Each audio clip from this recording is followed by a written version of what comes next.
கர்த்தருடைய பரிசுத்த நாமத்திற்கு ஸ்தோத்திரம். இன்றைய நாளுக்கான தேவ வார்த்தை ஏசாயா 40ஆம் அதிகாரம் 28, 29 மற்றும் 31ஆம் வசனங்கள். பூமியின் கடையாந்தரங்களை சிருஷ்டித்த கர்த்தராகிய அநாதி தேவன் சோர்ந்து போவதும் இல்லை, இளைப்படைவதும் இல்லை.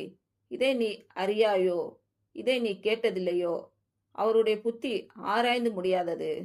சோர்ந்து போகிறவனுக்கு அவர் பலன் கொடுத்து சத்துவமில்லாதவனுக்கு சத்துவத்தை பெருக பண்ணுகிறார். கர்த்தருக்கு காத்திருக்கிறவர்களோ புதுபலன் அடைந்து கழுகுகளைப் போல செட்டைகளை அடைத்து எழும்புவார்கள். அவர்கள் ஓடினாலும் இளைப்படையார்கள், நடந்தாலும் சோர்ந்து போகார்கள்.